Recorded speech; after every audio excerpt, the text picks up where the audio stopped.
Welcome to the Calexico City Council, Calexico Redevelopment Successor Agency, Calexico Financing Authority Planning Commission Special Meeting. Meeting is now in session. Call to order at 6:08 p.m. Roll call, Madam Clerk. Mayor Noricumbo, Present. Mayor Pro Tem Legaspi, Present. Councilmember Thailenda, Here. Councilmember Marquez, Present. Councilmember Calderon. Present. We have quorum. Okay, thank you. Please stand for the Pledge of Allegiance.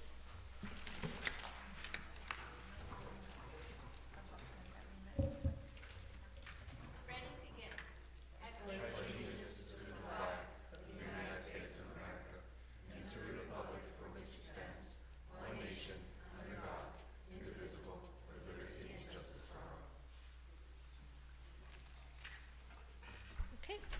Closed session announcements. Yes. Yes, Closed session announcement. yes, thank you, Mayor. Do have a reportable action on item number 1, public employee appointment for interim city manager on a 4-0 vote.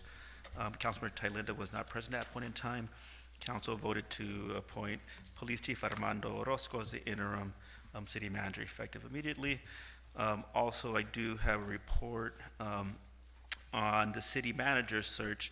The city council has arrived at a finalist for the city manager position and been authorized to negotiate an employment agreement with the finalist, which will be coming to the city council for approval in open session in June, at the June meeting of the city council. Thank you.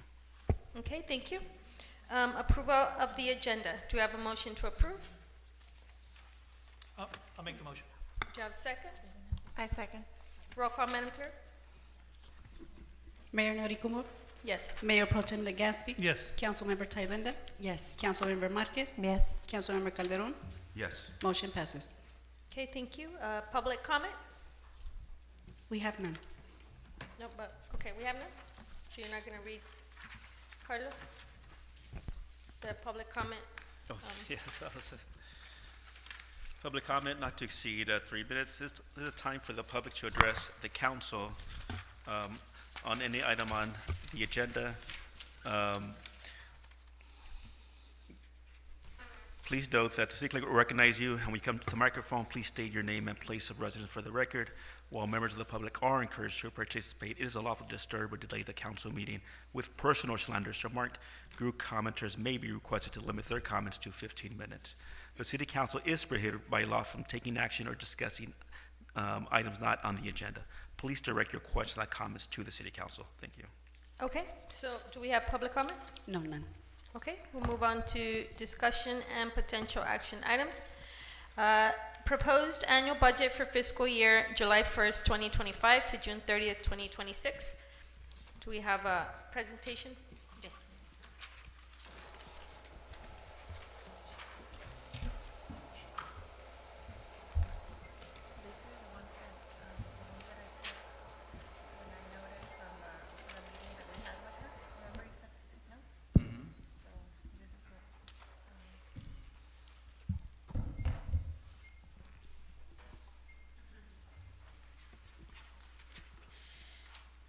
Good evening, Mayor, council members, and members of the public.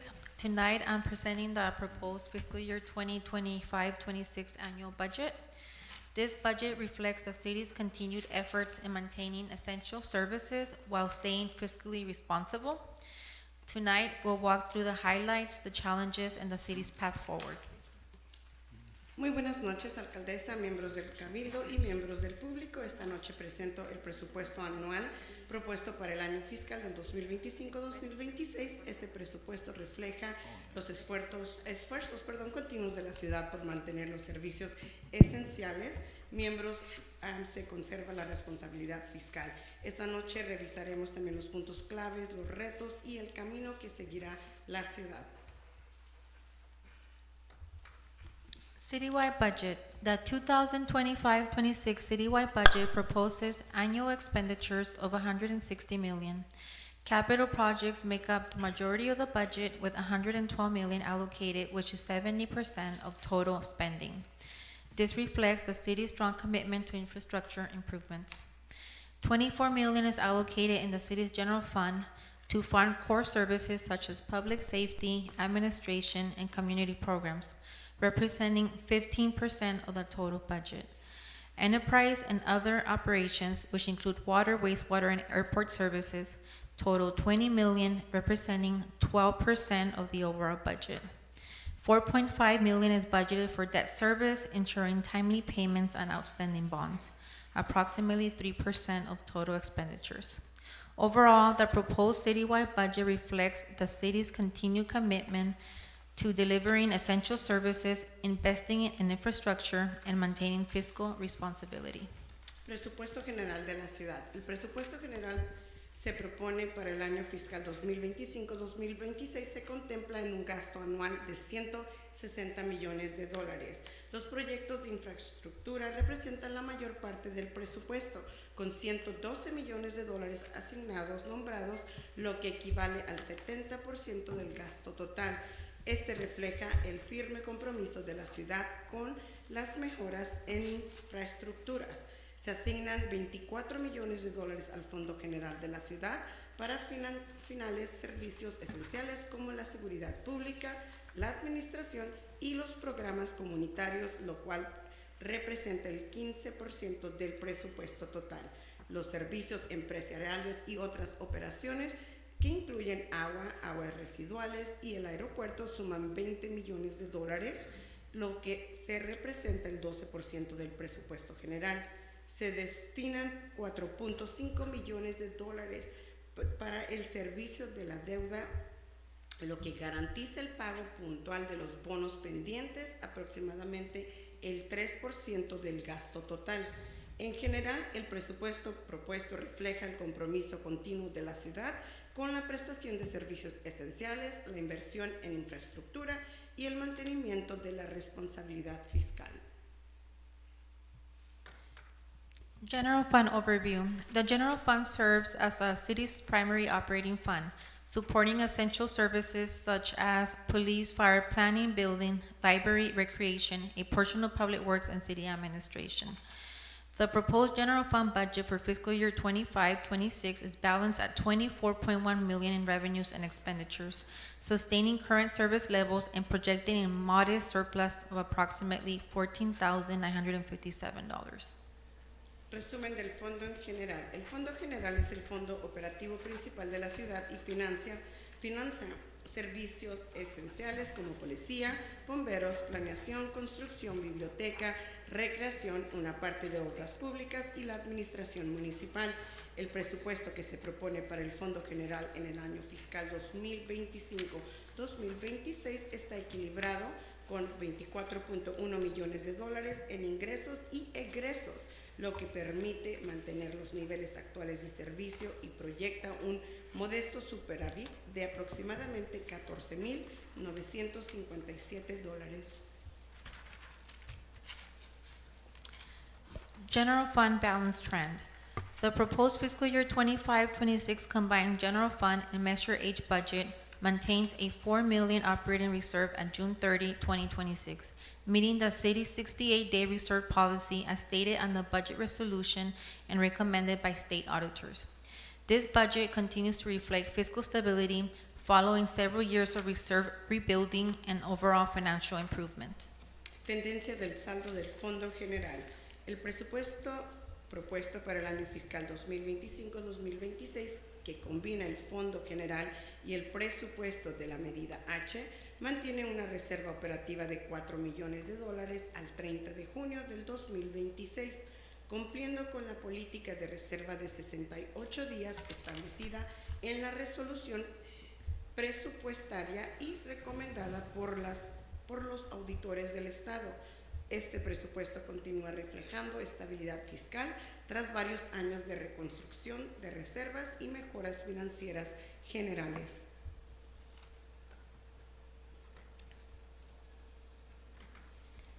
General Fund revenues. General Fund revenues serve as the primary source of unrestricted funding for the city. In total, General Fund revenues are projected to grow by 4% from $23 million in 24-25 to $24 million in 25-26.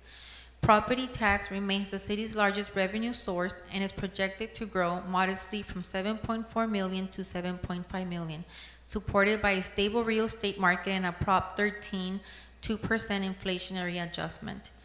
Sales tax revenue is projected to rise to 5.4 million, an increase of less than 1%, indicating a largely flat sales tax environment. Program revenues are projected to increase by roughly 580,000, reaching 5.1 million.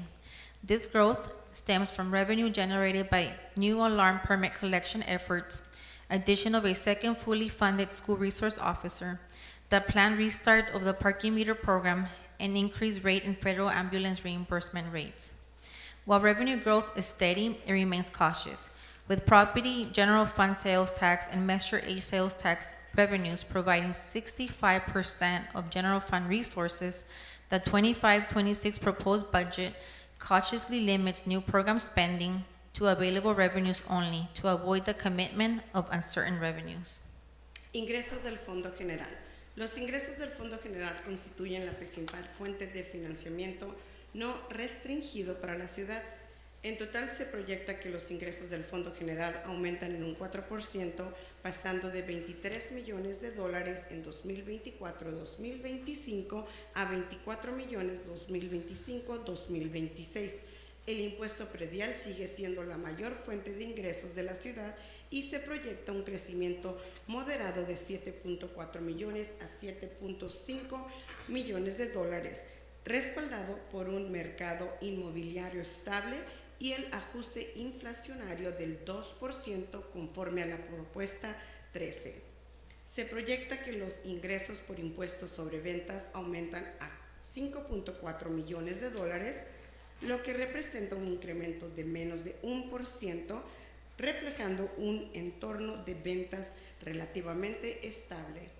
Se estima que los ingresos por programas aumentan en aproximadamente $580,000, alcanzando un total de 5 millones. Este crecimiento proviene de los ingresos generados por los nuevos esfuerzos de cobro de permisos de alarmas, la incorporación de un segundo oficial escolar completamente financiado, el reinicio planeado del programa de parquímetros y el aumento de las tasas de reembolso estatal y federal por servicios de ambulancia. Aunque el crecimiento de los ingresos es constante, se mantiene con cautela, dado que los ingresos por impuestos predial, impuestos de las ventas del Fondo General y el impuesto de la medida H representan el 65% de los recursos del Fondo General. El presupuesto propuesto para el 2025-2026 limita prudentemente el gasto en nuevos programas únicamente a los ingresos disponibles, con el fin de evitar comprometer fondos inciertos. General fund expenditures by type. In total, general fund expenditures are projected to grow by 5% from 23 million in 24-25 to 24 million in 25-26. General fund expenditures are primarily dedicated to employee-related costs such as salaries, benefits, CalPERS unfunded liability, and retiree medical, accounting for 74% of the budget. The remaining 26 covers operating expenses such as materials, maintenance, contracts, insurance, and office costs. The overall salary and benefits budget shows a slight decrease, driven by a net reduction in positions, lower medical insurance rates, and no cost of living adjustments. These reductions have been offset by the cost of reducing the vacancy allowance from 500,000 to 250,000, reflecting the city's progress in filling positions. Gastos del Fondo General por tipo. En total se proyecta que los gastos del Fondo General aumenten en un 5%, pasando de $23 millones en 2024-2025 a $24 millones en 2025-2026. Los gastos del Fondo General se destinan principalmente a costos relacionados con el personal, como sueldos, prestaciones, el pasivo no financiado del CalPERS y el seguro médico para jubilados, lo cual representa el 74% del presupuesto. El 26% restante y Cubre gastos operativos como materiales, mantenimiento, contratos, seguros y costos de oficina. El presupuesto general de sueldos y prestaciones muestra una ligera disminución impulsada por una reducción neta en el número de plazas, tarifas más bajas de seguro médico y la ausencia de ajustes por costos de vida. Estas reducciones han sido compensadas por el costo asociado a la reducción de la reserva por vacantes de 500,000 a 250,000, reflejando el progreso de la ciudad en la cobertura de puestos vacantes. General Fund expenditures by program. The proposed fiscal year 25-26 general fund budget allocates 61% of available revenues to public safety, highlighting the city's continued commitment to protecting the community. This includes $8.3 million for police, traffic, and animal control, and $6.4 million for fire services, a combined total of $14.8 million dedicated to public safety operations. Gastos del Fondo General por programa. El presupuesto propuesto del Fondo General para el año fiscal 2025-2026 asigna el 61% de los ingresos disponibles a la seguridad pública, lo que destaca el compromiso continuo de la ciudad con la protección de la comunidad. Esto incluye $8.3 millones para la policía, tránsito y control de animales y $6.4 millones para servicios de bomberos, lo que representa un total combinado de $14.8 millones destinado a las operaciones de seguridad pública. General Fund operating requests. Department submitted nearly $2 million in general fund program requests. Of that amount, $528,563 is included in the proposed budget. Approximately $1.4 million in requests were deferred, reflecting the city's commitment to maintaining a balanced budget while addressing only critical needs. Deferred requests will be reconsidered as resources become available or through alternative funding. To keep the general fund stable, one-time capital expenditures are funded outside the general fund in the local capital program fund. Solicitudes operativas del Fondo General. Los departamentos presentaron solicitudes de casi $2 millones del Fondo General para programas. De ese monto, $528,563 están incluidos en el presupuesto que se propone. Aproximadamente $1.4 millones en solicitudes fueron postergados, reflejando el compromiso de la ciudad con mantener un presupuesto equilibrado y atender únicamente las necesidades críticas. Las solicitudes postergadas se reconsiderarán conforme haya recursos disponibles o mediante fuentes de financiamiento alternativos. Para mantener la estabilidad del Fondo General, los gastos de capital únicos se financian fuera del Fondo General a través del Fondo Local de Programas Capital.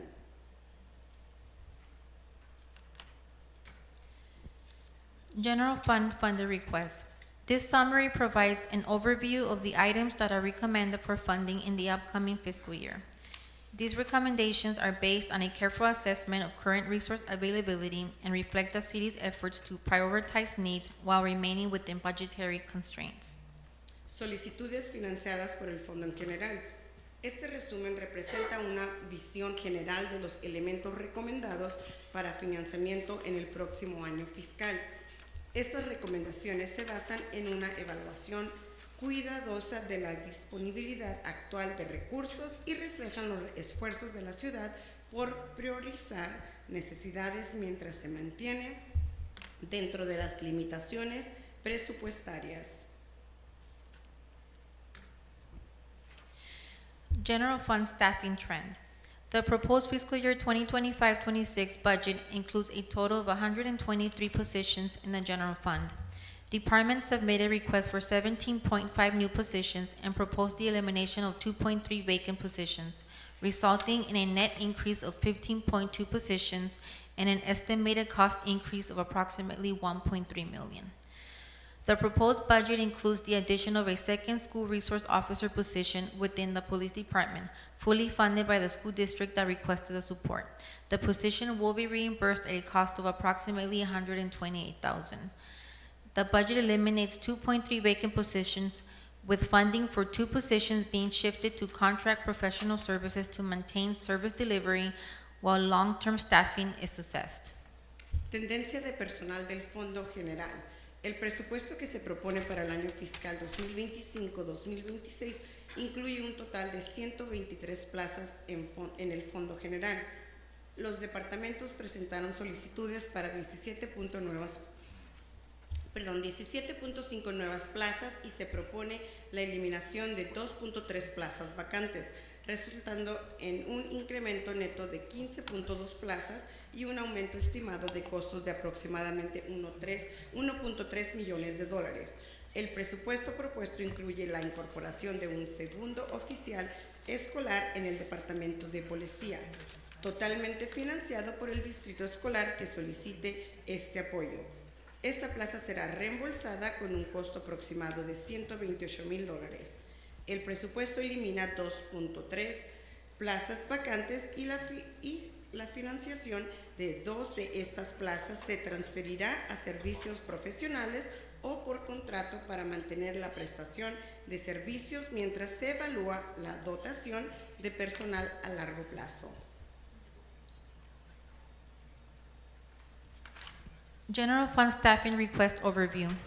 This summary provides an overview of the 17.5 new positions requested and the 2.3 vacant positions proposed for elimination within the general fund for the upcoming fiscal year. Resumen de solicitudes de personal del fondo en general. Este resumen presenta una visión general de las 17.5 nuevas plazas solicitadas y las 2.3 plazas vacantes propuestas para eliminación dentro del Fondo General para el próximo año fiscal. General Fund 5-year projection. With only 2% annual revenue growth, the city will not be able to keep pace with the rising cost of existing staffing, services, capital needs, and growing pension and retiree medical obligations. By fiscal year 26-27, expenditures are projected to exceed revenues, leading to ongoing structural deficits unless new revenue sources are identified. Sustaining current service levels may require 1.3 to 2.2 million in new annual revenues or development-related revenue growth. The final H bond payment concludes in 2029. However, Measure H revenues sunset in 2030, resulting in a loss of approximately 3 million per year. Proyección a 5 años del Fondo General. Con un crecimiento anual de ingresos de solo el 2%, la ciudad no podrá mantener el ritmo del aumento en los costos del personal existente, los servicios, las necesidades de capital y las crecimientos obligaciones por pensiones y seguros médicos para jubilados. Para el año fiscal 2026-2027 se proyecta que los gastos superarán a los ingresos, lo que resultará en déficits estructurales continuos a menos que se identifiquen nuevas fuentes de ingresos. Mantener los niveles actuales de servicios podría requerir entre 1.3 y 2.2 millones de dólares en nuevos ingresos anuales o un crecimiento en los ingresos relacionados con el desarrollo. El pago final de los bonos de la medida H concluye en 2029. Sin embargo, los ingresos de la medida H finalizan en 2030. Lo que resultará en una pérdida aproximada de 3 millones de dólares por año. Capital Program. The proposed fiscal year 25-26 capital program totals $112 million in fully funded projects focused on critical infrastructure and facility improvements. It allocates funding across several major project areas, including $23.4 million for streets, $16.7 million for government facilities, $9.6 million for the New River project, $15 million for water improvements, $21.9 million for wastewater improvements, and $25 million for wastewater treatment plant.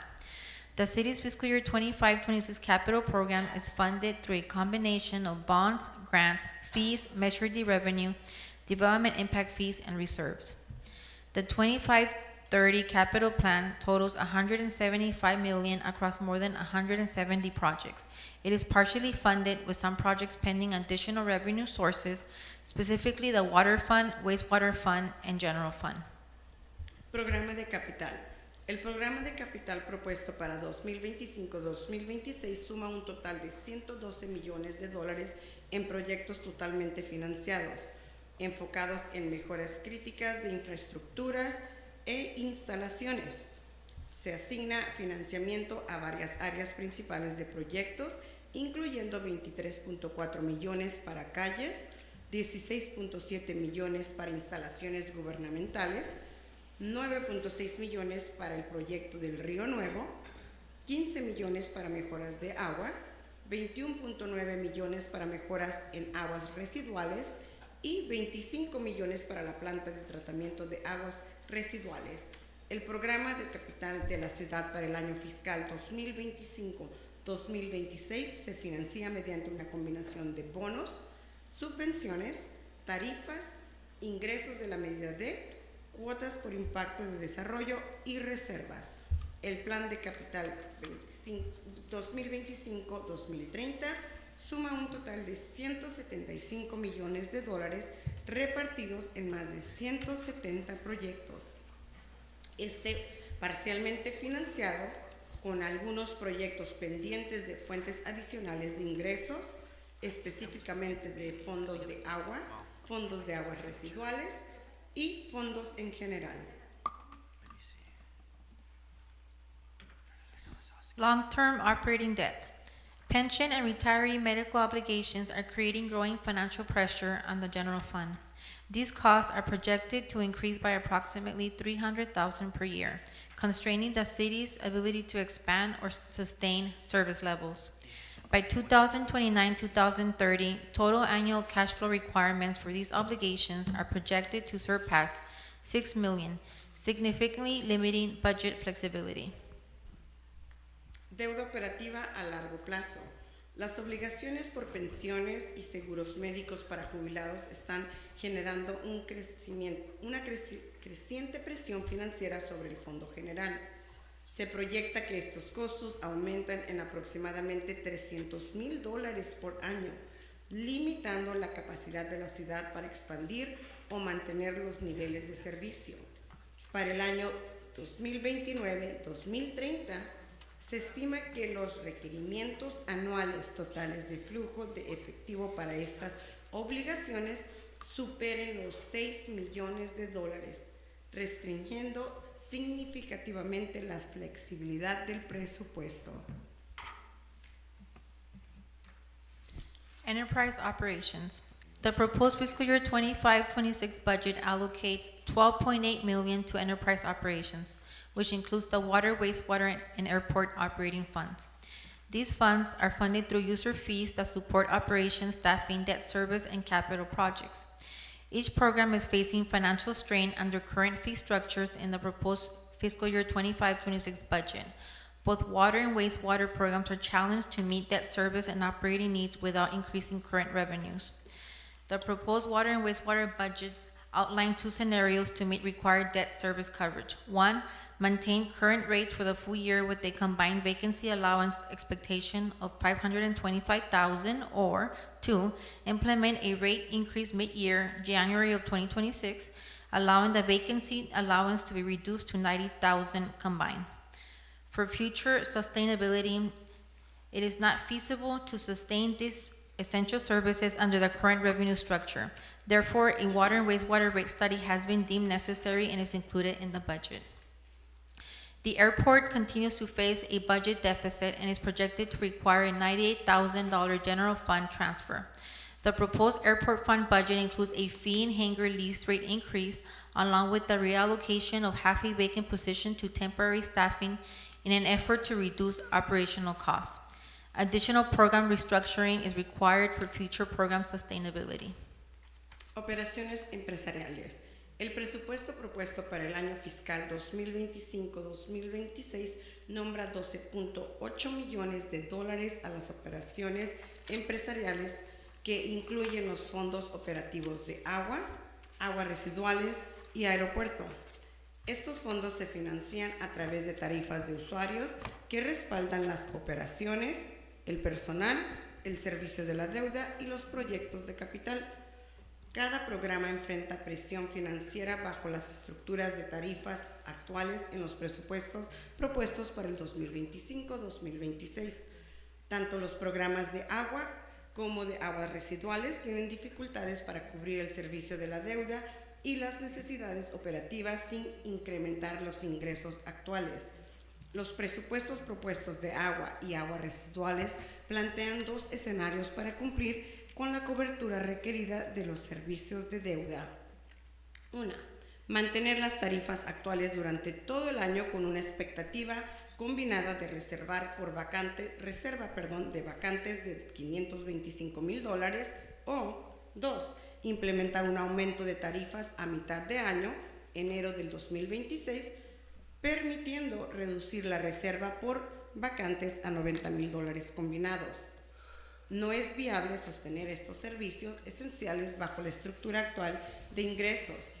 Por lo tanto, se considera necesaria un estudio de tarifas para el agua y aguas residuales, el cual está incluido en el presupuesto. El aeropuerto continúa enfrentando un déficit presupuestario y se proyecta que requiera una transferencia del Fondo General por $98,000. El presupuesto propuesto para el fondo del aeropuerto incluye un aumento en las tarifas y en el arrendamiento de hangares, junto con la reasignación de la mitad de una plaza vacante a personal temporal en un esfuerzo por reducir los costos operativos. Se requiere una reestructuración adicional del programa para garantizar la sostenibilidad futura. Debt service. The proposed fiscal year 25-26 budget allocates $4 million to the debt service fund to cover debt service scheduled payments for the 2014 Measure H bonds, 2020 water wastewater bonds, and bonds for Hearthstone and Grand Plaza CFDs. Servicios de la deuda. El presupuesto propuesto para el año fiscal 2025-2026 nombra $4 millones al Fondo de Servicios de la Deuda para cubrir los pagos programados de los bonos de la medida H de 2014, los bonos de agua residual del 2020 y los bonos de los distritos de financiamiento de mejoras comunitarias CFD de Hearthstone y Gran Plaza. Calendar next steps. Today I presented the proposed fiscal year 25-26 budget. This document reflects months of planning, department collaboration, and alignment with City Council priorities. The City Council will consider adoption of the proposed budget during the special meeting on June 26. Once approved, this budget will guide city operations and priorities for the fiscal year beginning July 1, 2025. The fiscal year 25-26 first quarter report, scheduled for November, will include June 30 sales tax results and a draft of fiscal year 24-25 year-end performance. This concludes my presentation, and I'm happy to answer any questions. Calendario y próximos pasos a seguir. Hoy presenté el presupuesto propuesto para el año fiscal 2025-2026. Este documento refleja meses de planificación, colaboración entre departamentos y alineación con las prioridades del ayuntamiento. El ayuntamiento considerará la adopción del presupuesto propuesto durante la sesión especial del 26 de junio. Una vez aprobado, este presupuesto guiará las operaciones y prioridades de la ciudad para el año fiscal que comienza el 1 de julio del 2025. El informe del primer trimestre del año fiscal 2025-2026, programado para noviembre, incluirá los resultados del impuesto sobre ventas del 30 de junio y un borrador del desempeño al cierre del año fiscal 2024-2025. Con esto concluye la presentación y estamos disponibles para responder cualquier pregunta. Okay, thank you. Thank Do you. we have any public comment? No? Okay. Council members, do you have any comment? Mayor Pro Tem Legaspi? No. Councilmember Thailenda? Comments or questions? Both. There's a lot of questions regarding the document. The airport fund deficit analysis, I don't think is accurate, if you could clarify. Um, in my calculations, there's a total expenditures of 210. So with the revenues of 25,000, the salaries and benefits of 118,000, there's a net deficit of 185. So the 98 up there that is projected to be transferred, is that accurate? Could you explain that, please? Yeah, let me get to that page.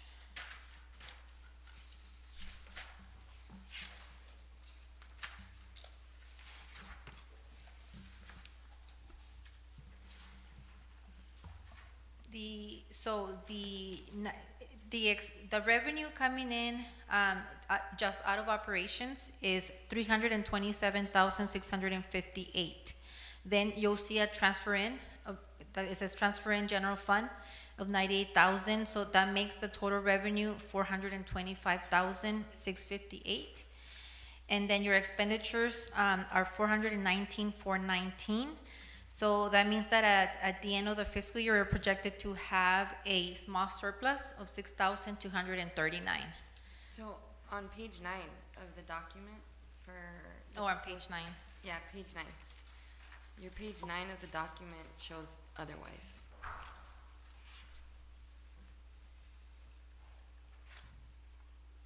So you have airport fund 506 and the revenues at 25, salaries and benefits at 118. And then it shows total expenditures at 210, 136, and then the net deficit would be 185. So where were you looking? What page were you referencing? I was looking at the detail. Let me give you the page number.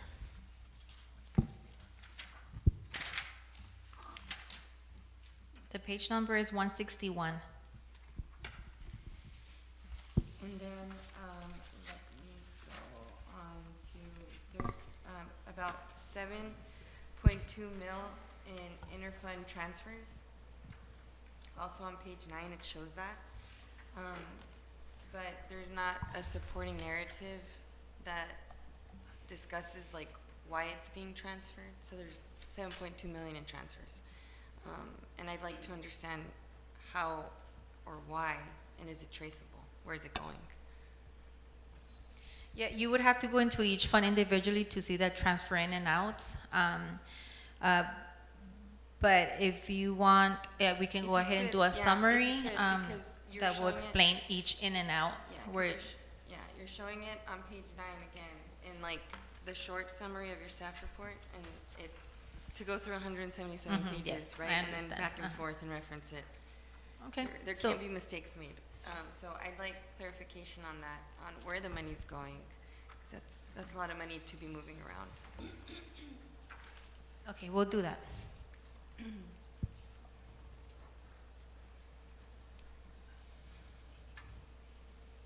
And then for the, if you could also give a summary for Thursday's meeting on the growth for the FTEs, the new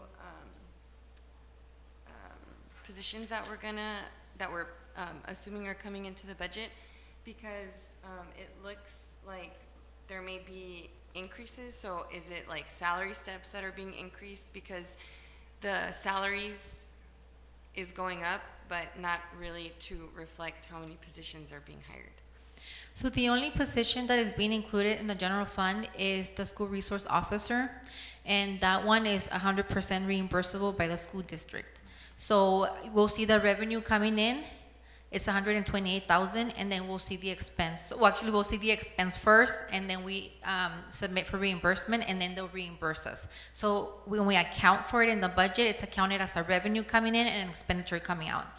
But can you include a narrative? Because, for example, like I'm looking at it, right? And everyone else who's looking at it is not gonna know that unless it's like shown. So you're like, wait a second, the salaries don't quite match with how many positions. Is there increases? Are there increases being done in the budget? Is it steps? Is it reclassification? So if you could add a narrative of that also with those line items, that would be helpful in that section.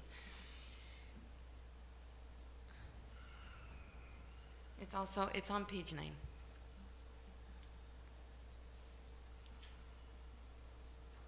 Okay.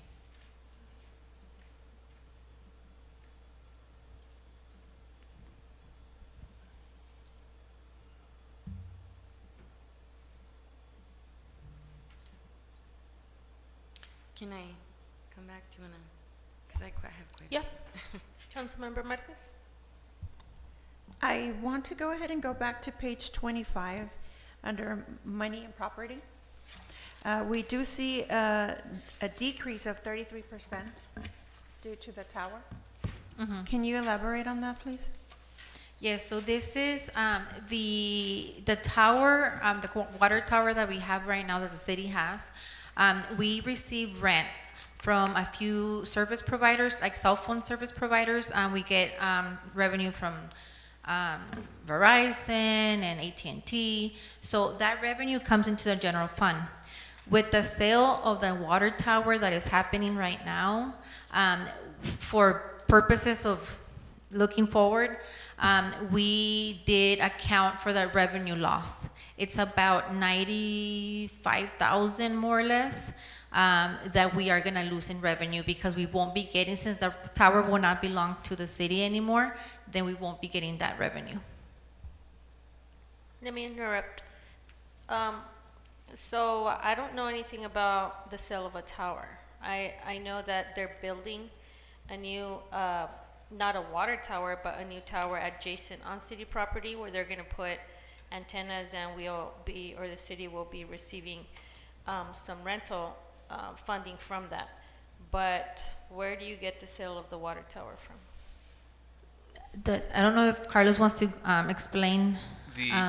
Yeah, I don't think that necessarily the water tower. What's happening? The wireless antennas are gonna be moved from the water tower to the full water tower that's being installed, and that's where that's where the loss of revenue is, because part of that transaction, there is I think it's either yearly or monthly lease payment that's being paid to the city, but those leases are going to be transferred over to the new.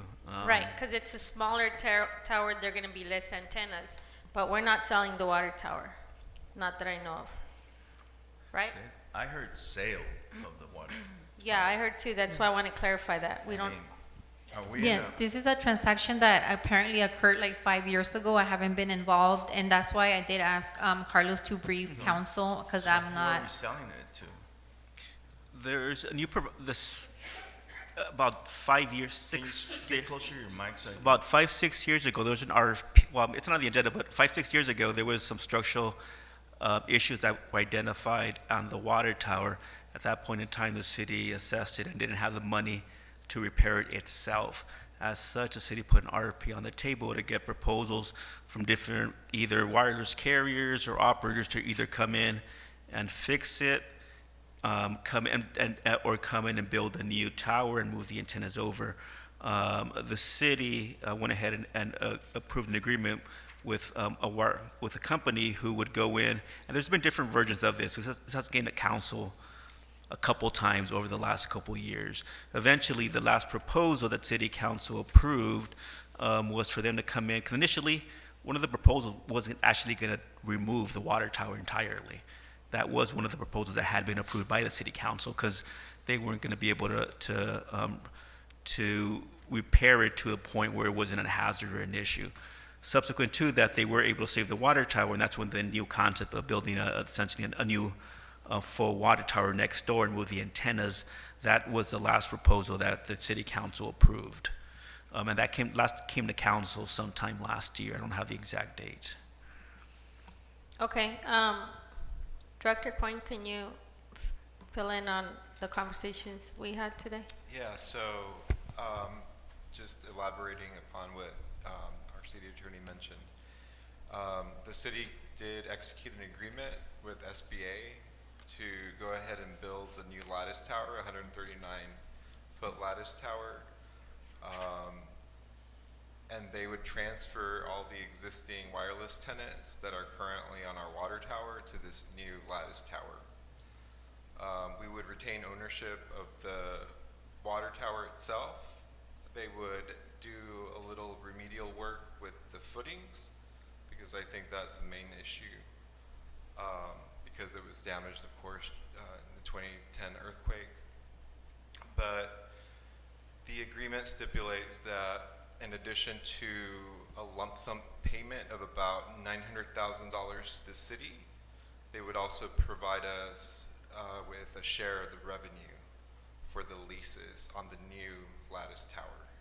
And I'm not sure what the exact percentage is for our share of those leases, but we would be getting revenue from those leases. And that's what you're including, right? In the budget, our share of the leases? So what this is actually a negative number because we will be losing revenue. The percentage that Mr. Coyne is referring to is on new antennas. So right now at this point, we don't have anything new. They're gonna keep what is existing at this point. But once the contract does include that once they include or they add new antennas, then we'll keep a percentage of that. But that's, once we have those new antennas. And I just verified it was 70%. I think I mentioned that. We're number getting earlier. 70%? We'll get 70%. And when is that gonna start? They haven't We've reached out? We've issued the building permit, and they're ready to start at any moment. So probably And this they fiscal year? And they provided us an initial $250,000 payment. Okay, so it's likely that fiscal year 25-26, they're gonna start putting on the antennas, so it'd be kinda safe to expect those revenues coming in? Yes, I would. But wouldn't that be new service providers, Yeah. not the existing ones? Correct. Yeah, if I can clarify, Yeah. it would be the current wireless carriers that are there, that's where you can lose the revenue. It would be for Yes. any additional new carriers that are And set we up. have new ones coming in, right? Or no? I'm not sure. that I'm aware of. No? No. Yeah, so that's the way that it's set up. So any new additional carriers, you'll pick up 70%. And you don't know of that any new revenue. ones that we're getting in? I know the Border Patrol approached us, and so they may be new, but I'm not sure what the lease agreement Okay. there would be. But just we to did connect clarify, them. the water tower is not being sold. They're actually the new vendor or the new, contractor that has a new antenna is actually gonna pay to repair the footings of the current water tower, correct? Yes, SBA will. Okay. And have we received the initial payment? Is it reflected on this budget? It is reflected on the budget. We have not received it, but it is reflected. It's 250,000 is the first. And once they close the transaction, we'll get the first payment, 250,000. And once they do the second closing, as I understand, we'll get an additional 642,000, I believe was the amount. So both amounts are reflected within the budget. The 642 is there? It's also in here, yes. Yes, because I did ask one of the attorneys, I wanted to, just for budget purposes, I wanted to know when we were gonna get the first payment and when we were gonna get the second payment, just to make sure, or confirm if I needed to add it to the budget or not. And so once, he gave me a response, then I said, okay, it's gonna be included in the budget. When is the second payment projected for? He said when the second closing happens, which I believe he said was gonna be in a couple months, right, Carlos? Yeah. It's still gonna impact this budget? This budget, yes, fiscal year 2026. Do you have any more questions or comments, Councilmember Marquez? No. Councilmember Calderon? Mr. Parro, you mentioned caution of spending many times. So my question is, what are we doing or what have you established to kind of monitor our spending for the next year and the years to come? Well, but the budget itself is the first, I'm gonna say tool, right? Departments are not able to, in the system, it will not allow them to spend more than what was budgeted. So I know department heads and departments are very cautious about their spending because they know that they only have so much, that they have to be able to use throughout the year. So that's the first thing. And other than that, we have, for example, this budget does not include cost of living adjustments, and that's a big it's a big cost increase.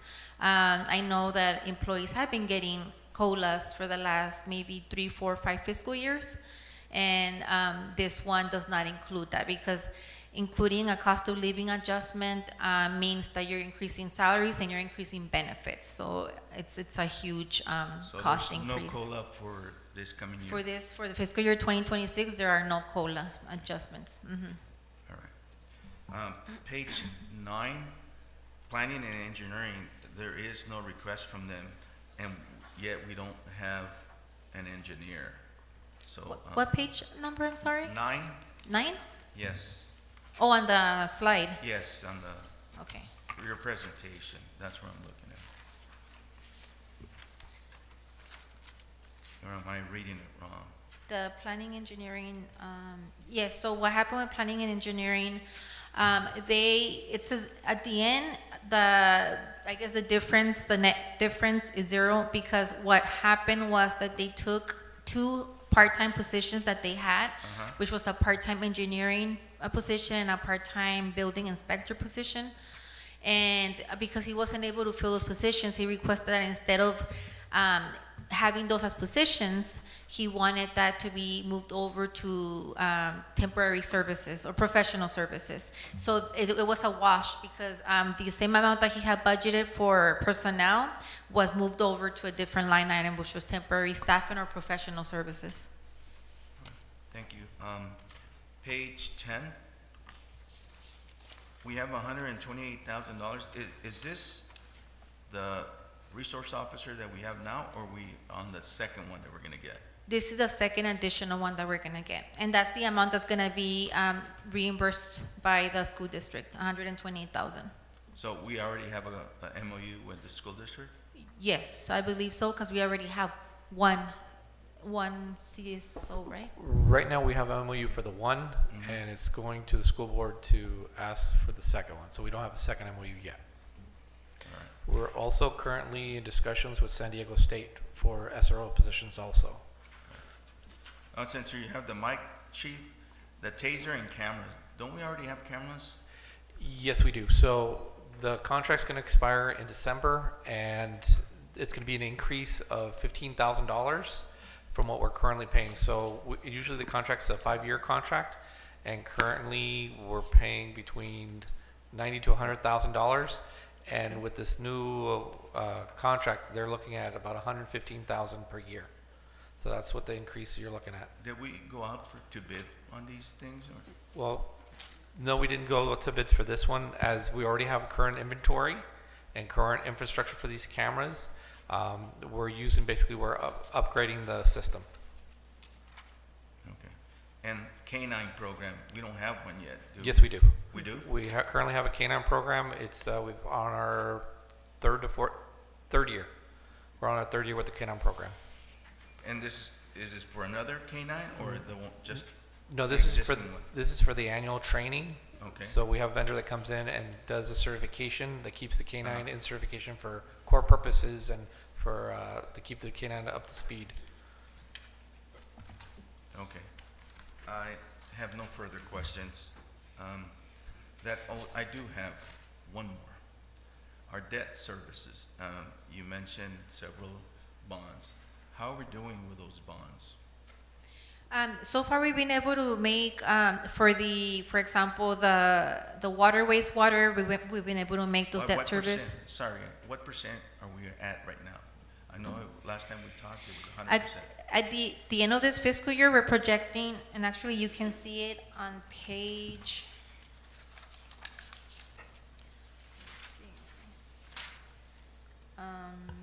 Page 157 of the budget book. That we're projecting to end at 175%. And the only reason why we were able to do that is because you'll be able to see that we had vacancy allowance or a vacancy savings of 586,503. So because we had that much in vacancy savings, we were able to surpass our debt service requirement. That was one. How about the rest? For the next fiscal year? No. For the rest? Okay, for wastewater, Same thing, we're at 150%, I'm sorry, and we should be at 125, so we're good there. Okay. And with the other ones, we don't have those requirements. The covenant does not have those requirements. Like, for example, the CFDs. Regarding the CFDs, we're able to make payments. We have been able to make payments, except for the Hearthstone, that one, because we're not collecting the full assessment. We're only able to make, so far, like the last, I want to say maybe 5 fiscal years, we've only been making interest payments, not principal payments. So that's the only one where we defaulted because we're not getting the full assessment. Yeah. Well, I know that the previous council didn't collect $165,000 for the Hearthstone. This was for public safety. Is that included in this report? It's not included. It's not included? No. Why? Because that staff report, it went to council, the first meeting in June, and did not get approved. It's just, I want to bring it back on Thursday, and it's going to have to be decided whether we add it or not add it. So it's not added on your report? It's not added on here because it's not a for sure thing. It hasn't been approved either way. So I did not include it. On Thursday, I'm going to bring it back, and I'm going to do it as an optional, like you have this option or this optional, and if it's decided to be added, we'll do a budget amendment resolution to add it to this budget.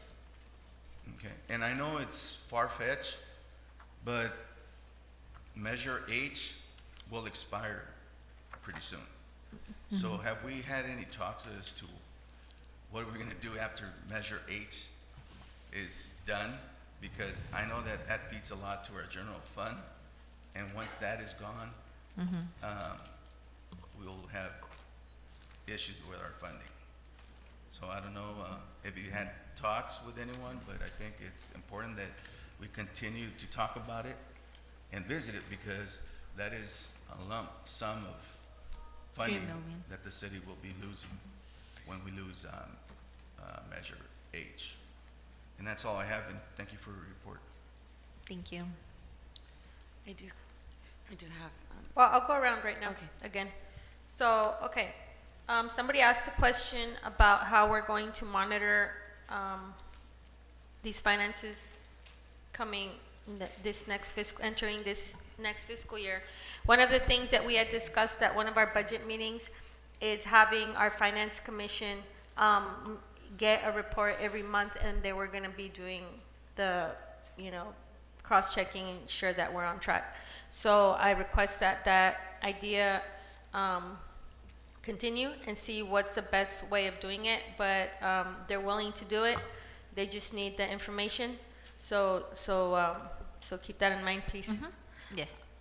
The other one, I just want to know, because you mentioned that salaries and benefits make up 74% of the general fund budget. I know we're in completely different sectors, but the standard for the private sector is 30%.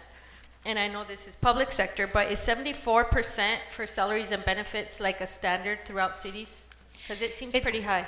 Yeah, and it normally ranges the cities, because I back at my city of El Centro, I did an analysis, and when I did that analysis, things might have changed now, but when I did that analysis, it always ranges from like 65 to 75% of the budget that is salaries and benefits. So we're more or less within that range. Okay. On page 12 of your PowerPoint of the or? PowerPoint, yeah. You, on the general fund removed, you said -1 city attorney? Yes. What does that mean? So that one, the city attorney position was removed as a position, as a FTE, a full-time employee, and the funding for that position was moved to professional services. So at the same exact, once again, it was a wash. It was washing it out of like an FTE and then moving those funds into professional services.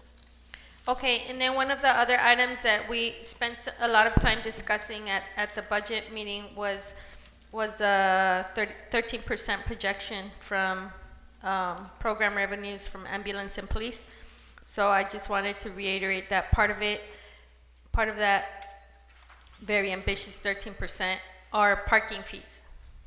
So in order for us to consider those, we need to be charging them pretty soon.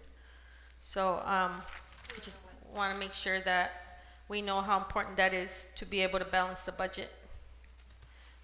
Do you have, maybe, can you fill us in on when we can expect that to start? So happening? we have a staff report that's going to come before the council on July 2nd. So that'll be the first reading. Second reading will be mid-July, and then 30 days after that, we can implement the new hours and new fees. We're going to have a workshop on the 30th of this month to bring the public to see what the new structure is going to be, plus technology that we're looking into. And so that way, when we present it, we'll have more informed public. Okay, What let's date make sure was we it? have Sorry, that notice What out. day was this again? The workshop's going to be on the 30th. So it'll be a couple days before the city council meeting. So we should start noticing that already if we haven't. Is it already out? Yes, for the city council meeting, it is noticed on the newspaper. For the public workshops? Public workshop, we're going to start sending out flyers to the businesses a week prior, and we'll start putting it on the social media page and also the city website also. So it's the 30th of July, not June? June, 30th of June is the workshop. The city council meeting is going to be for the That's 2nd. 6 days from now. Yes, ma'am. So it has to be noticed 5 days prior, so it's going to be going Oh, out. 5 days? Is that, okay. Yes, ma'am. Yeah, I got a question. And it's also a comment. What's the projections? I know I keep harping on the business license, and I know that when Lisa and I were appointed, we were like close to 500 business license that was owed, 400 to 500, or close to 500.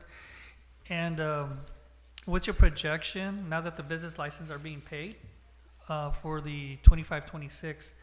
How are we gonna? I know that it's going up. Prefer to answer that. I know that the outstanding amount owed for delinquent business licenses is almost $400,000. But I'm not sure that we would capture all of that in this upcoming fiscal year. The business license revenue is projected to increase 2%. And the reason why it's 2% is because there has been more enforcement, and there's been, I believe we brought it down to 197, right, or maybe even less at this point. So the hope is that the continued, collection efforts continue. Also, the alarm ordinance is increasing. It's not increasing, we're just enforcing it now. Enforcing it. So obviously, an increase from 0 to something, it's always a positive. So again, for the public, flyers have been sent out. There was a posting with the water bill. We sent a separate flyer with the water bill informing the public that we were going to reinstitute this program. There was a memo put out on the city website on the PD page in February saying that's going to happen in 8 weeks. And then we started sending notices, just also from last year too, there was notices saying that we responded, and the way nothing's changed as far as the pricing stayed the same Right. from back when, the fines are still the same, all it is we're now implementing this. Okay, it's like a 30-day warning. Is that what that is? So no, what it is every calendar year you get 4 free responses. Right. I know. And on the 5th you get the fine. But with every warning, you're going to get a letter saying, hey, your alarm, we've responded, here's the alarm. Another pro thing to that is if we respond for an actual call in our system, we're going to have a point of contact where we can call somebody to get responsible to the scene. Okay. Councilmember Thailenda? So on page 161 for the airport, are you going to be preparing a general fund subsidy disclosure? Because we're subsidizing that operation.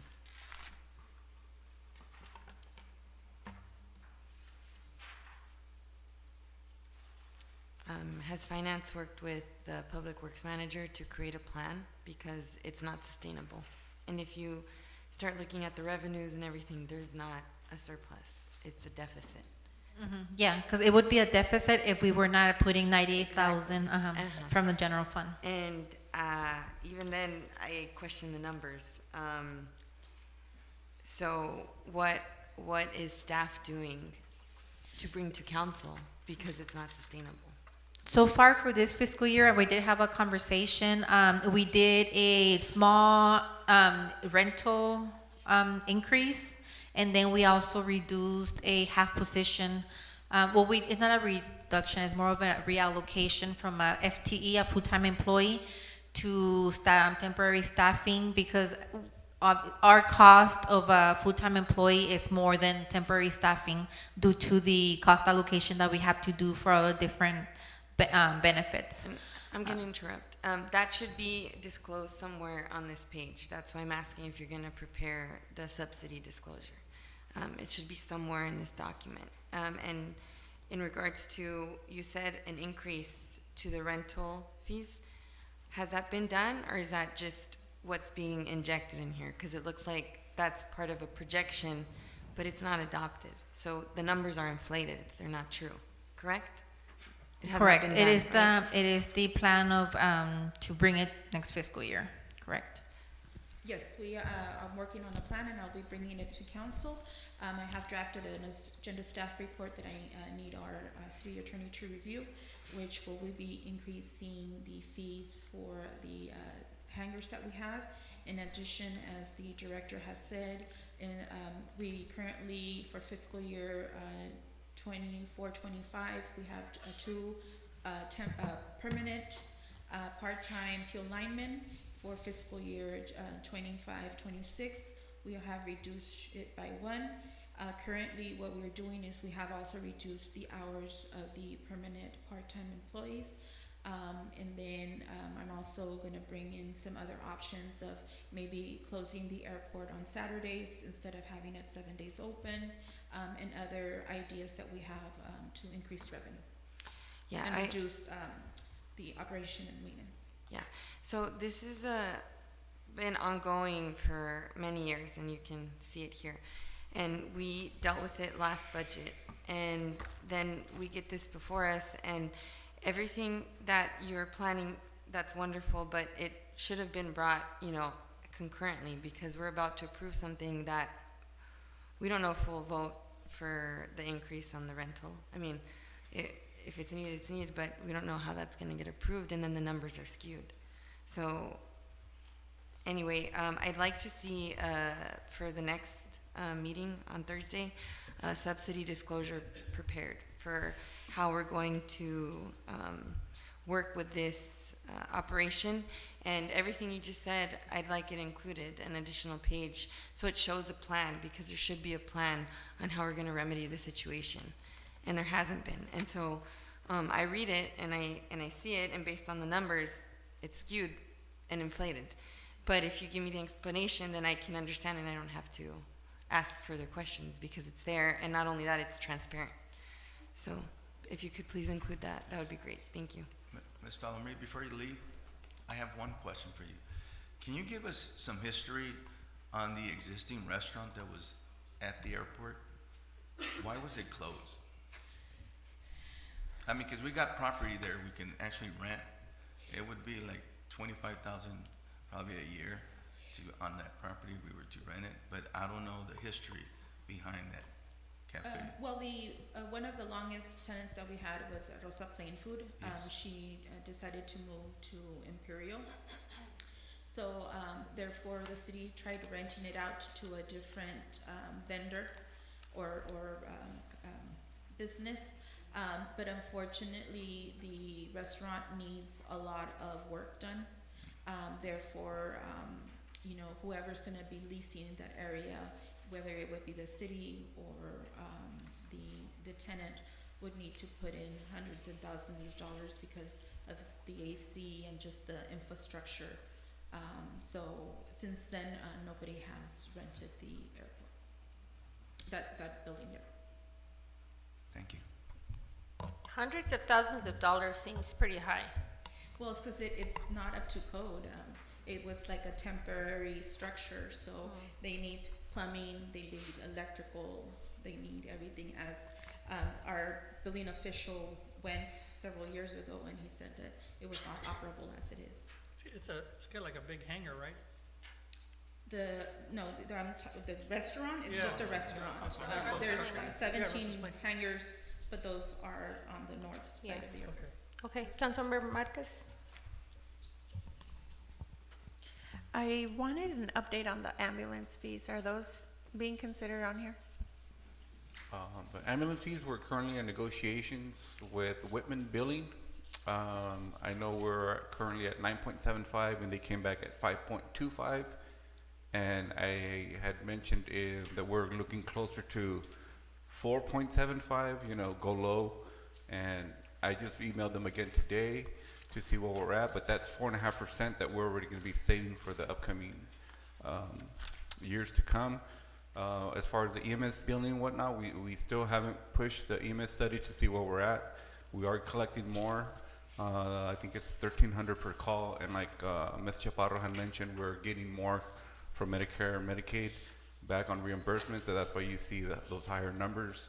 And obviously the call volume too is up there, so anything that we can capture and transport is more revenue for the city. But we're working on it. How long till the new fees would be implemented? Well, the EMS study is about a 4-month process, 3 to 4 month process. It's obviously bringing it to council here in the next fiscal year and getting a funding source of how we can cover the 25,000 for it. And then it's a 3 to 4 month process where AP Triton comes in and they pretty much look at our billing, all our operations of the ambulance, and then they'll give us models and options on how we can proceed with it. So we're looking at 7 months? About 4 to 5 months, depending on, bringing it to council and getting it approved, and then obviously finding the funding source. Thank you. I do want to add that on page 52, you will see the reduction in ambulance billing services. So the projection goes from projection to proposed, you see a decrease. So that's where you see the reduction in costs. And then, let's see.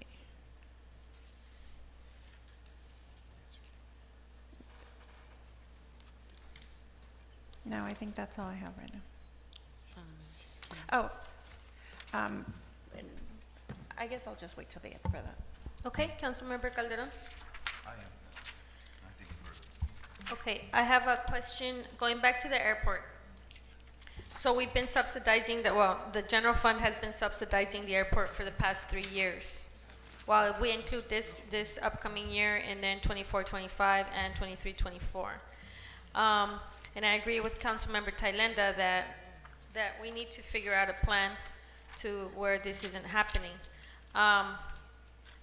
So let's work that out this year. I know I've been working with, when I can, with reps here to try and do something with the airport, look at options, but staff should also present something at least so that the city doesn't have to continue to support it, and it can support itself.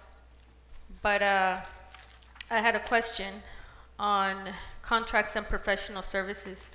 It went from last year to 22,000, this year to 48,000, so it doubled. So what are we doing?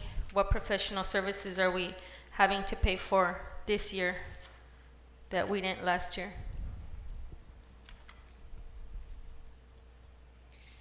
No, what happened was we eliminated one of the permanent part-time, so we added funding to professional services to hire a temporary part-time, because again, the airport is open 7 days a week. So the part-timers can only work 999 hours. So we transferred some money to professional services. Okay, so we're saving about 15,000 by doing that? Because I'm looking at the reduced, so salaries and benefits, you went from 200,000 to 142,000 by reducing it. So that's a difference of about 58,000. But then you're increasing it. But again, By we're not gonna 26,000. use the whole amount. We just have it there saved in case we need it. But Okay. like I mentioned before, we have reduced the hours of the full field lineman. All right, and repairs and maintenance, that went up about 30% from 9,000 to 13,000. Yes, there we do maintenance, when they come and do inspections, the health department, for the fuel that we sell, we need to have, a cushion there in case, we need to repair the underground storage tank, as well as, we have two fuel vehicles is the 100 low lead and the Jet A. If they don't function, then we're not able to sell fuel.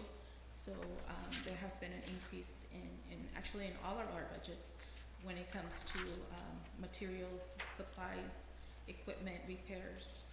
It has affected, I believe, all of our departments, the increase that has been going on.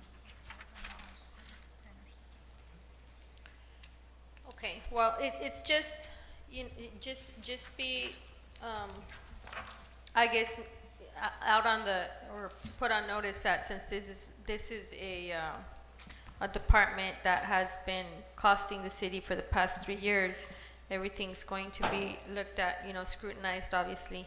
But we do expect for some type of plan, like Councilmember Thailenda said, if this can't continue to happen, so either we have a plan to at least where it breaks even, or see what we need to do with it. But this is the 3rd year in a row.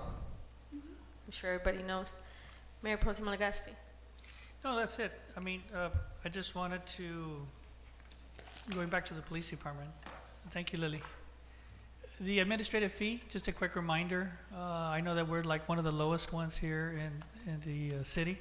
Looking at the city of Imperial and El Centro, vehicle tows and all that. If you can look into that and let's increase it if possible. Thank you. Councilmember Thailenda. Yeah, so I know every department does their own projections, but the methodology isn't included in here. It doesn't show how you guys formulated the projections.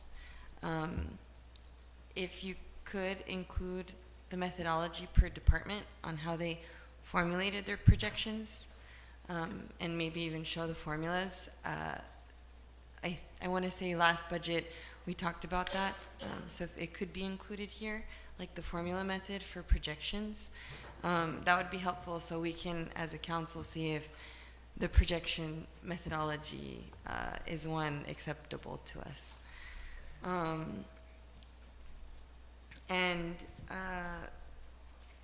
Will you guys be able to put in the kind of rescue plan by Thursday? I don't know. We do have to, I have to give Ronnie the, by noon, right? So I don't know if we'll be able to make all these changes by noon tomorrow. But what I can do is I can have, I can present a PowerPoint with all this information. Yeah, I asked for the methodologies because last year when we were doing the budget approval, the water rate increase was used in the budget and then it wasn't approved. Is that in here right now? And I really dislike that type of budget preparation because it's not accurate.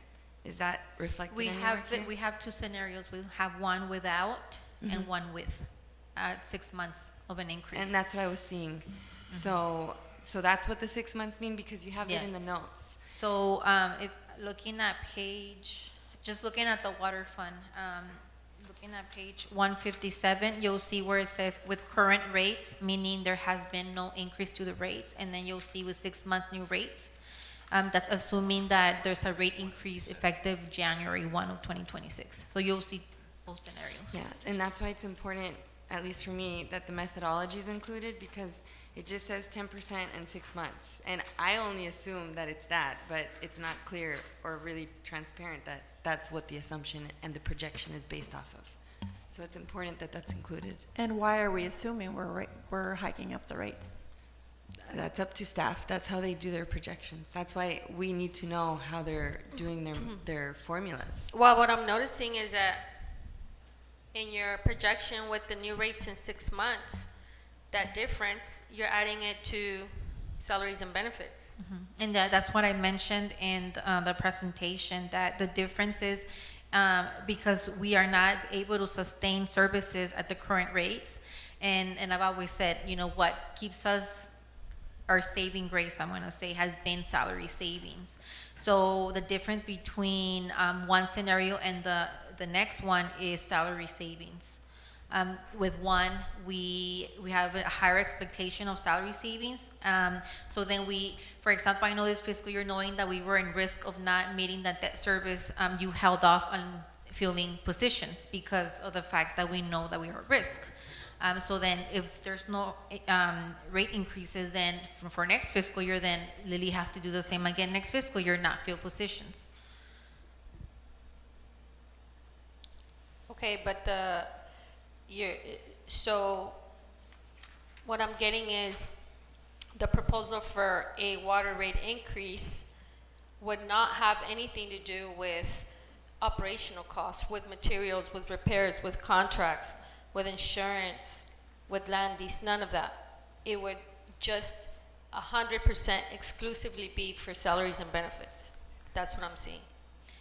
It would be for the operational, so it would be everything. It would be everything that you see under expenditures, so it's salary, benefits, material, supplies, repairs, It's because maintenance. I see the same amount. So if you go to the expenditures, and then it says, if you go to with current rates or with new rates, you have the same exact expenditures for all the operational costs.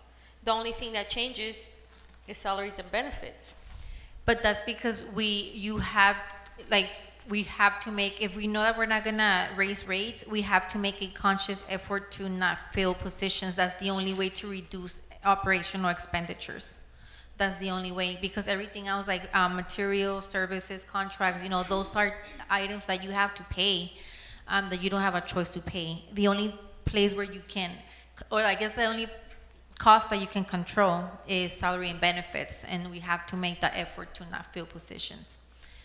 That's just a reduction of your overall operational costs. And how many positions are not being filled? 2?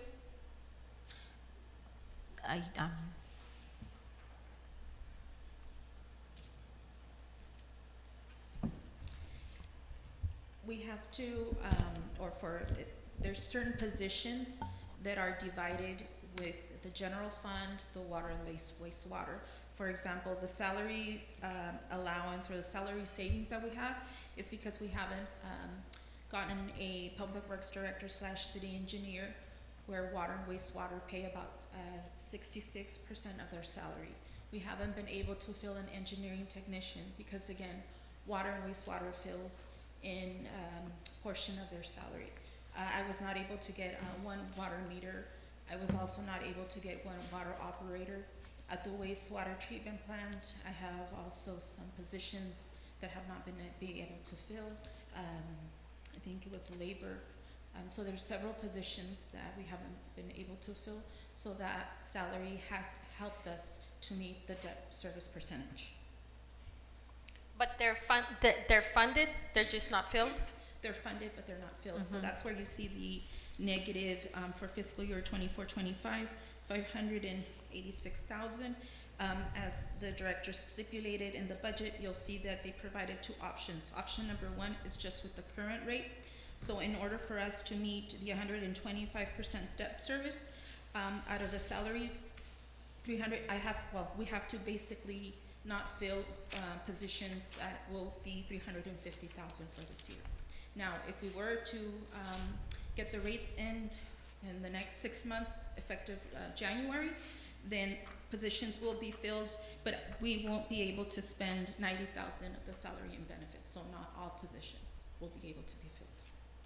So when we met, I asked you if the, for example, the public works director was included, and you said yes, right? A portion of it, yes. So out of that 3.9 million for salaries and benefits, you're including the public works director?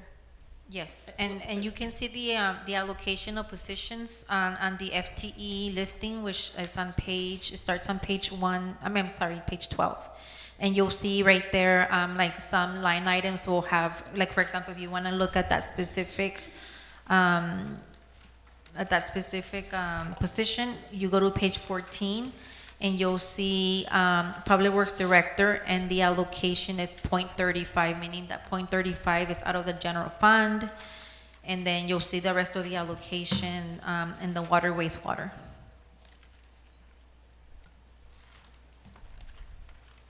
It's 40 water and 25 wastewater. Okay, that's all I have.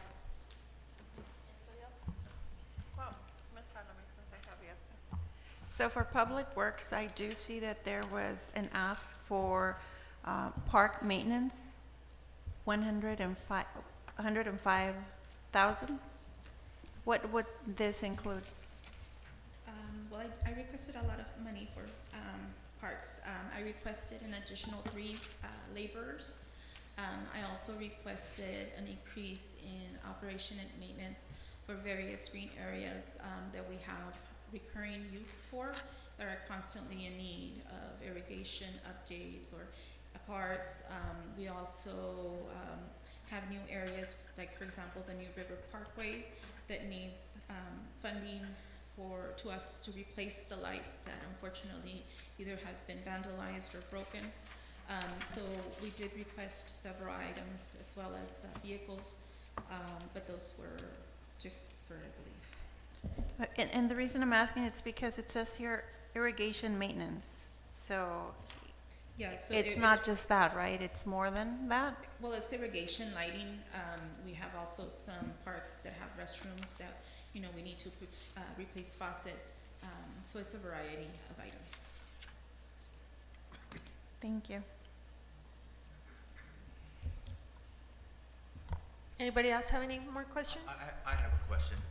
I know that we were talking, Carlos, and this is a question for you.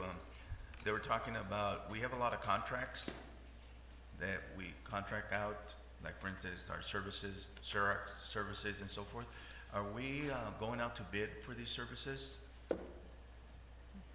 Because they've been there for many years, decades and so forth. And my question is, I like to see them go out to bid to see if we can actually get a better deal.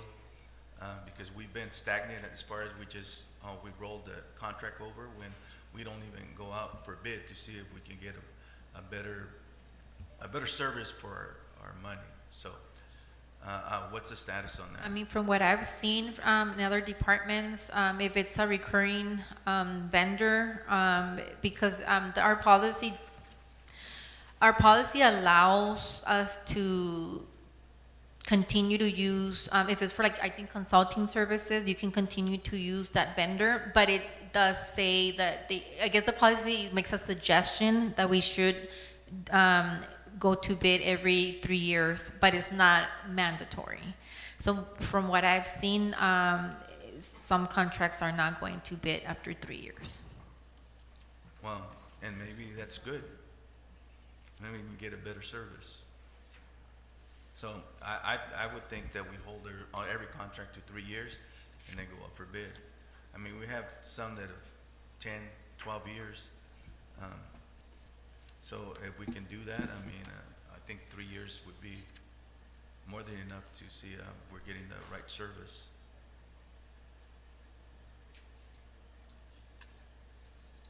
And that's all I have. Okay, thank you. No more questions or comments? Go ahead. So on page 29 for the Recreation Department, I have here an additional $59,000. Is this for all of these that are mentioned here or for a specific one?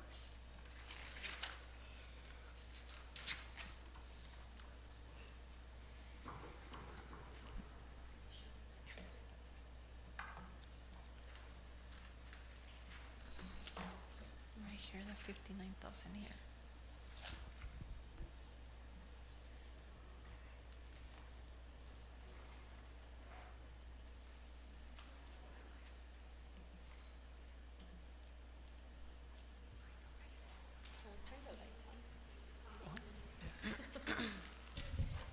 And does it include the Christmas parade?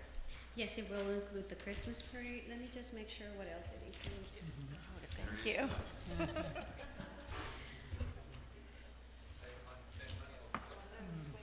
I know that we increased the weekend custodian so that we can provide more rental options for the public, because it's been very limited right now.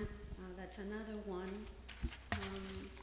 Some funding for weekday janitors, just in case I lose my volunteer janitor.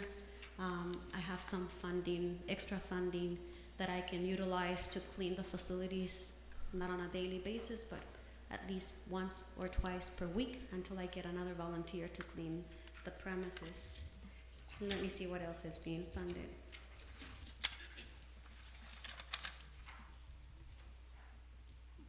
On page 82, you'll see 82? the summary. There you go. Thank you. Okay, so funded would be an additional 38,250 for the summer pool program as well. Like I said, 20 grand for the Christmas parade. The weekend janitor would be 11,000. 5,000 reserved for weekday cleaning in case I lose my volunteer. And some other, like $1,000 here and there for other increases that we've got, like alarm system and whatnot, that has increased.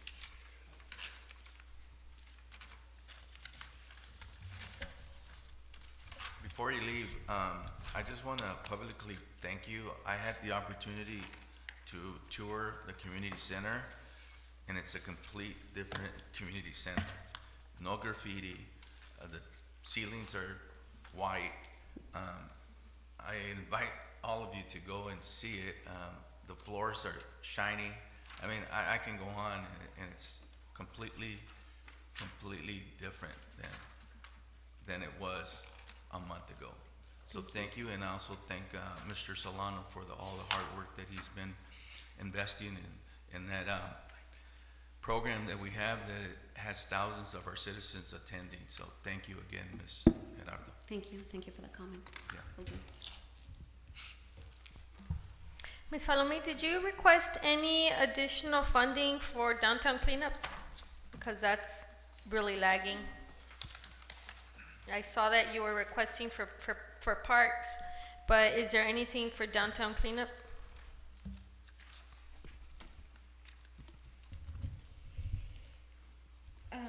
We do have some positions that were going to be paid through solid waste that will help us have like a compliance for downtown, where that person will be able to go down to businesses and advise them of any type of whether it's solid waste, trash, and let them know that they either need to pick it up.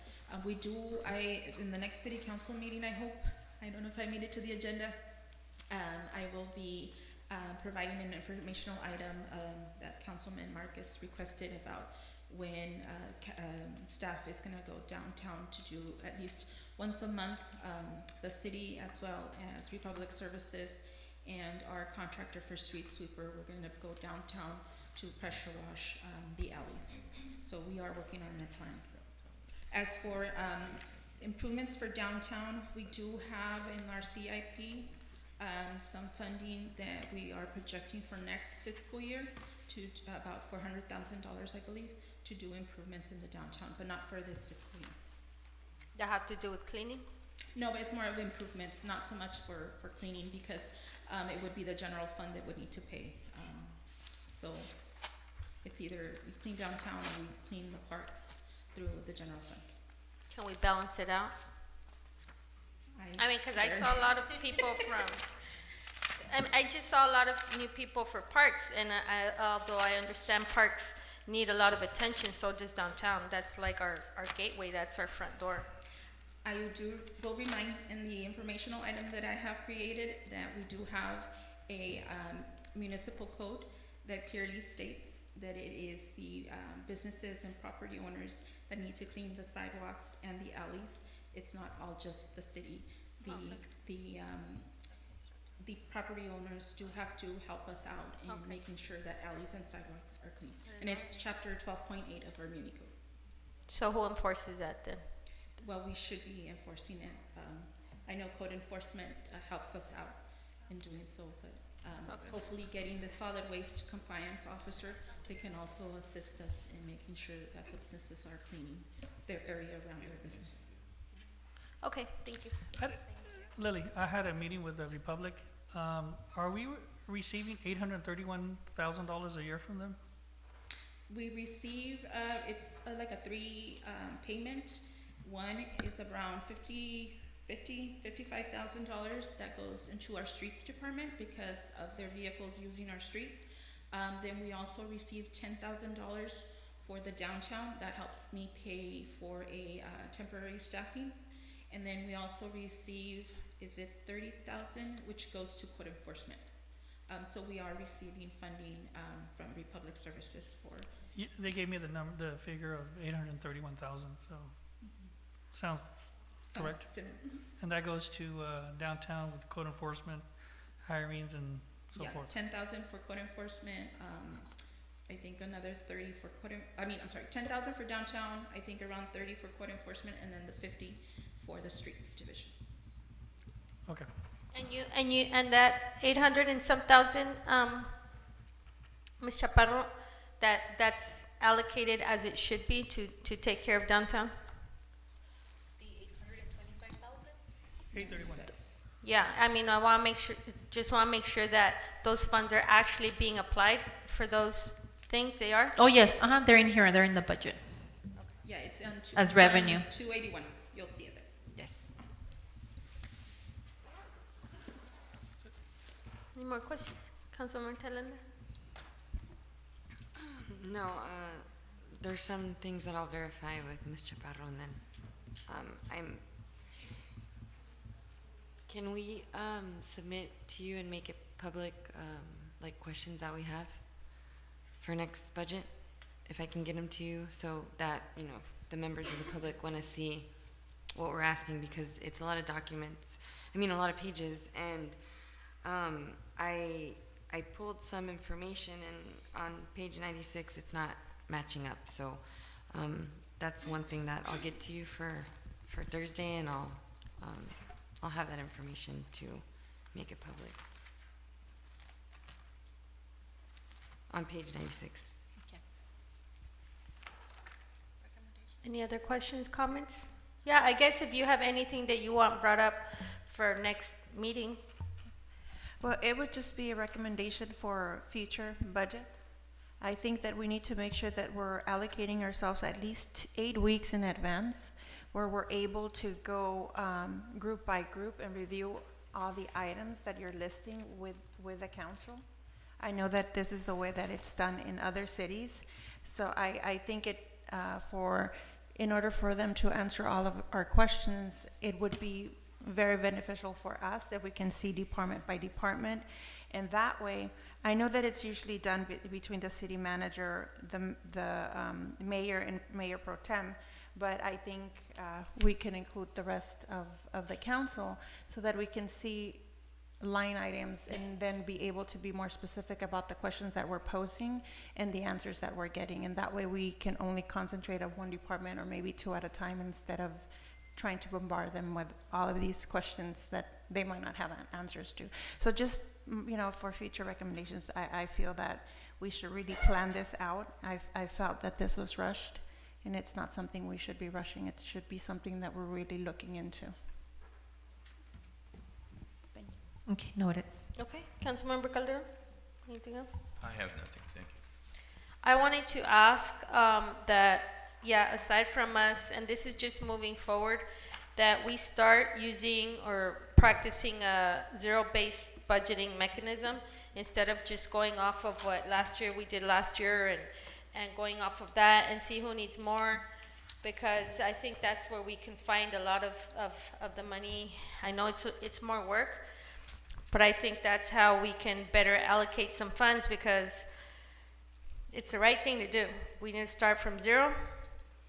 And I believe that we've been starting from what we've been doing every year, and that's why we have no changes, and we need to be able to be, more creative and bring in new ideas, and by doing that system, zero-based budgeting, we can find, errors, or we can find funding that doesn't really need to be spent on certain items.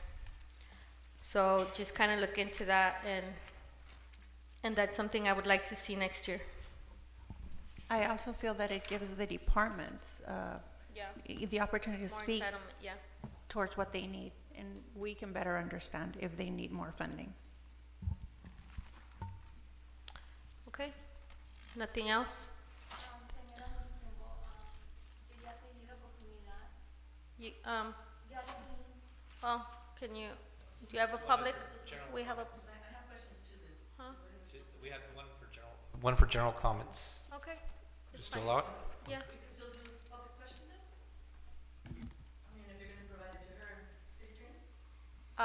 Direct yourself to me, and if I'm allowing it for one person, I'll allow it for everyone. Okay, that you got the answer. Public comments need to be items that are on the agenda for today because it is a special meeting. Yeah. Tiene que ver con lo de hoy, ¿verdad?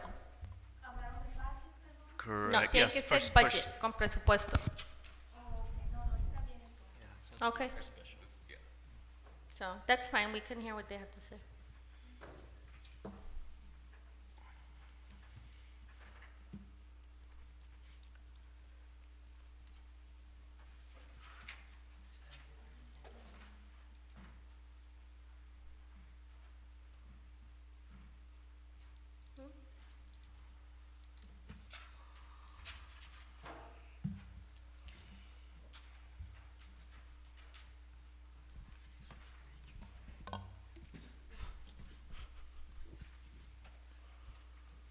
Okay, ready? Madam Clerk? Marisa Hurtado.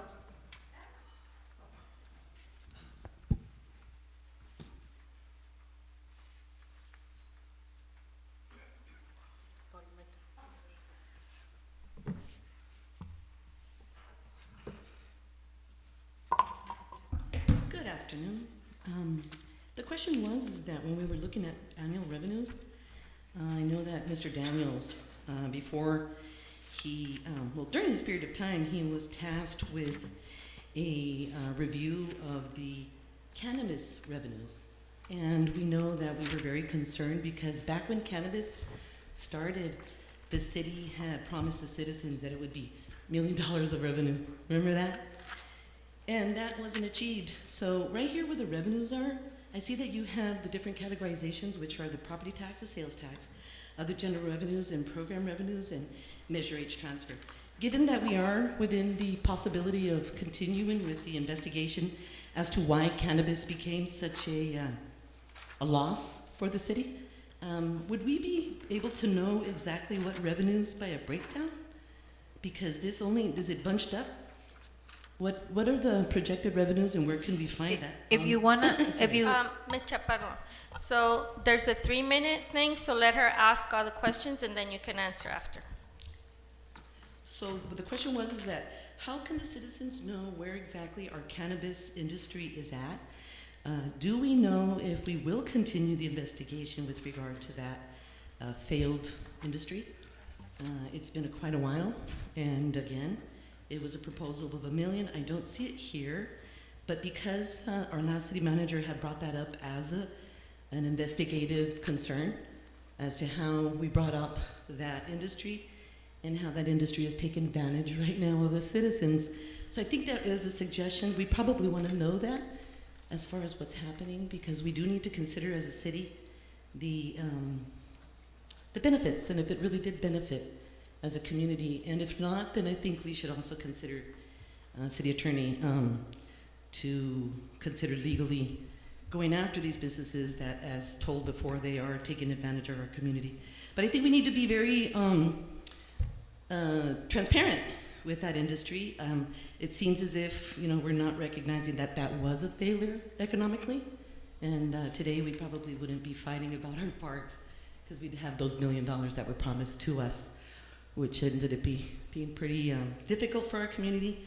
So once again, I think our community would like to know why that is still in operation, Chief, right? Why are we still doing the cannabis thing when we know very well that we're not receiving any revenues? And can we please understand now, the details with regard to that industry and why we are still allowing for the abuse to occur on a daily basis. Thank you.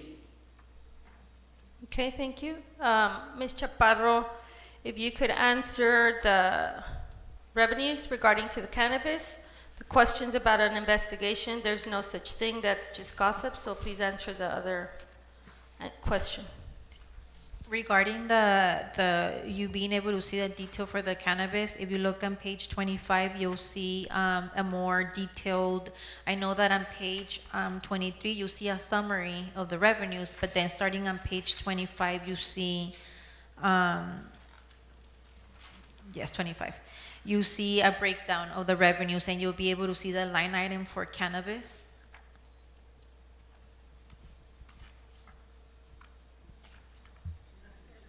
Okay.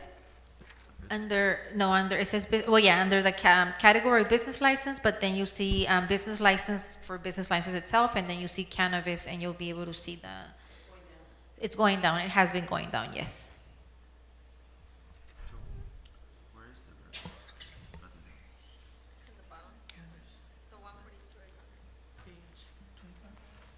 This is business license. Right below it. Same tab, step business license and then cannabis. Yeah, but I guess why is it listed under business license and not another as revenue? Oh, so Councilmember Marquez would like to know why it's the cannabis is under the business license tab? My assumption is that it's because it's a tax. It's a tax. We are collecting on a business license. We collect it on an annual basis, and then this one we collect it on a quarterly basis. So it's not a sales tax, but it's a tax. Okay. Does the council have any other questions or comments? Okay. Next comment. Pat Ureña. Thank you, Mayor and members of the council. My only question on the budget, and I've worked probably 45 budgets in my lifetime, city budgets that is, and I don't think a zero budget should be a startup. You talk about a methodology implemented into the budget. I think what we need to look at, because again, at my last meeting, I talked about an action plan and implementing that action plan. I know that if you were to give them all a zero balance and they have to start, they're gonna go first, you're gonna go next, you're gonna be fluff and nothing, and it works that way because those are important services. What we need to do as an entire city and an entire council is have a workshop and start looking at maybe funding a strategic plan so that every one of these departments can tell you what their goals and objectives are. That way, that goal and that objective will equal what they're asking for, because they're making her job really difficult. So without that theory or that process, it's very hard to come up with a budget. If I was coming up with her budget, which is nil, it would be in the millions right now, correct? Because she's just barely touching the surface. So we don't know where we're going 2 years from now or tomorrow. I know that on Thursday you have to submit this budget, but what's your strategic plan? What is your goal and what is your objective? And then you have your methodology. How are you coming up with a budget? I mean, we all have a different methodology, how we come up with our budget, correct? So I'm a little confused as how the budget was processed.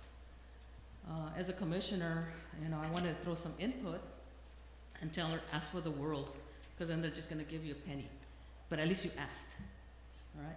So I know that we've been talking about strategic plan for years now, but if we don't have a 5-year plan or a 3-year plan or a 20, 50-year plan, what are we gonna do? We keep talking about the airport, public works, parks, and we're not going anywhere. Again, we're that little hamster in the ball going around in circles, and we're not stopping, and we're at each other's throat because we need to stop and really focus on what we need to do for the city. I drive to so many other cities, and my town is so blighted. I want to be proud of where I live. I live right across the retention basin. I got mosquito bites, by the way. And it's so ugly. There's not one pretty park All our downtown is in dire need of cleaning, correct? It smells terrible. But where are we going? We can't include our business owners if we don't have a plan. They're supposed to be part of that plan as well. So until we can come up with a good strategic plan, he's gonna tell you where he wants to go 5 years from now. So is the fire department, so is Public Works, who's got a line of things that you want this individual to do with 8 or 9 departments under her hat. Thank you. Thank you, ma'am. Any more public comment? Okay, do we have any other questions or comments by the council? Okay, with nothing else, do I have a motion to adjourn? Make the motion. Do I have a second? Second. Roll call, Madam Clerk? Mayor Noricumbo, Yes. Mayor Pro Tem Legaspi, Yes. Councilmember Thalinda, Yes. Councilmember Marquez, Yes. Councilmember Calderon. Yes. Motion passes. Okay, meeting adjourned at 7:58 PM.